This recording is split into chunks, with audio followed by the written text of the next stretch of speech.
নমস্কার বন্ধুরা, আজকেও একটা বিশেষ পর্ব। আমরা পঞ্চমকার সম্পর্কে অনেকেই শুনেছি। তার মধ্যে একটা মকার হচ্ছে মৈথুন তত্ত্ব। এই মৈথুন তত্ত্বটা আমরা নানা জনের নানা কথায় যে অবস্থায় আমরা শুনি, এটা কিন্তু একটা বিকৃত ব্যাপার। তা ঘটনা হচ্ছে যুগের ভাষায়, অর্থাৎ যেখানে এই মৈথুন তত্ত্ব আলোচনা করা হয়েছে, আমি সেই তথ্যটাই আপনাদের সামনে রাখতে চাইছি। মৈথুন তত্ত্ব হলো, মৈথুন অর্থে রমণ। একথা আমরা সবাই জানি। এটাই সৃষ্টিতত্ত্বের রহস্য। শক্তি সাধনাতেও পঞ্চমকার তন্ত্রের একটা মতত্ত্ব এই মৈথুন, অর্থাৎ সাধন ক্রিয়াতেও মৈথুন বর্তমান। আমাদের বাস্তব জীবনে সাধারণভাবে মৈথুন সময়ে আমরা উপলব্ধি করি আলিঙ্গন, আবাহন। আবার ওই আবাহনেই শীতকার, একটা শীতকার। তারপর ক্রিয়ার মাধ্যমে নৈবেদ্য বা রেতপাত, অর্থাৎ শিব বীর্য দেখা যায়, যা অমৃত স্বরূপ।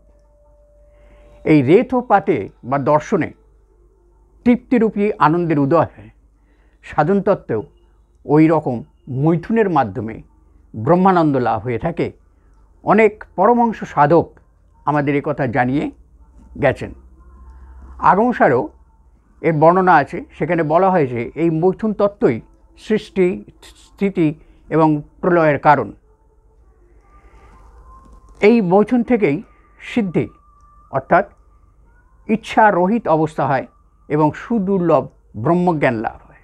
এই শরীরের ভেতর নাভিচক্রের কুণ্ড মধ্যে কুমকুম আভাস আরক্তবর্ণ কারে, অর্থাৎ তেজ স্তরের বা সূর্যের সঙ্গে আকাররূপ হংস অজপারূপী শ্বাস প্রশ্বাসের মাধ্যমে যখন আজ্ঞাচক্রের মধ্যে মহাজনীর বা ব্রহ্মজনীর মধ্যে বিন্দুস্বরূপ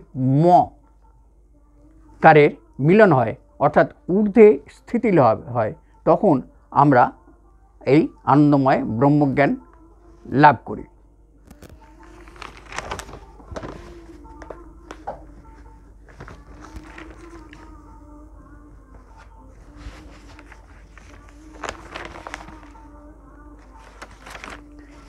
আগমসাগর আরও বলছে মৈথুন সাধক সহস্রারে আত্মাতে রমণ করে থাকেন। এই কারণে রাম নামের অর্থ তারক ব্রহ্ম, যিনি মৃত্যুকালে রাম নাম এইভাবে স্মরণ করেন, তিনি স্বয়ং ব্রহ্মময় হয়ে যান। এই আত্মতত্ত্ব সব রকম পূজা ও জপের ফল দান করে। এই মৈথুনেই পরম তত্ত্ব ও তত্ত্বজ্ঞানের কারণ ষড়ঙ্গ, অর্থাৎ যোম, নিয়ম ও আসনকে একত্র ধরে এই যোগক্রিয়ার মন্ত্র সকল প্রসন্ন, অর্থাৎ চৈতন্য প্রাপ্ত হয়। ন্যাস, অর্থাৎ প্রাণায়ামের মাধ্যমে প্রাণকে হৃদয়ে ধারণ করার নাম হচ্ছে আলিঙ্গন। আমাদের যে এই প্রাণকে হৃদয়ে যখন ধারণ করব, তখন সেটাকেই বলছে আলিঙ্গন। আর এবং স্থিতিপদে মগ্ন হওয়ার অবস্থার নাম হচ্ছে চুম্বন। এটাই ধ্যান অবস্থা। কেবলরূপী কুম্ভকের অবস্থায় আবাহন হয়। এই আবাহনকেই শীতকার বলছে। এই রকম করতে করতে যে অমৃত ক্ষরণ হয়, তা সর্বাঙ্গে মাখাই হচ্ছে নৈবেদ্য। অজপারূপী জপক্রিয়াই রমণ। ও এই রকম রমণ করতে করতে শ্বেত বর্ণ পারদের মতো রেত, অর্থাৎ শিববীর্য দেখা যায় ও রেত দর্শনে তৃপ্তিরূপী আনন্দের উদয় হয়। এটাই হচ্ছে রেতপাত, অর্থাৎ ব্রহ্মানন্দের অবস্থা। এই হলো মৈথুন তত্ত্ব। এই ক্রিয়া যেহেতু সৃষ্টি ক্রিয়ার বিপরীত, তাই এটাই উল্টো রাম নাম। এই রাম নাম উল্টো জপ করে বাল্মীকি ব্রহ্মজ্ঞান লাভ করেছিলেন। পরমহংস এবং উচ্চকোটির যোগীরা এই পথ অবলম্বন করেন এবং এই যোগকর্ম হচ্ছে কৌশলযুক্ত। এগুলো এই যে যোগকর্ম, এই যোগকর্মের মাধ্যমেই মৈথুন করা হয় এবং সেই তত্ত্বই কিন্তু ওই পঞ্চমকারের মধ্যে আছে। পঞ্চমকারের মৈথুন তত্ত্ব এই তত্ত্বই। আমাদের যা আমরা শুনে আসছি বা আমাদের যা বোঝানো হয়েছে সেটা সম্পূর্ণ অন্যরকম। তা একটা গানের লাইন এখানে আমি লিখেছিলাম ইচ্ছে করি, আমি তো রইব এই জনপূর্ণভাবে, সুন্দর এই পৃথিবী ছেড়ে চলে যেতে হবে।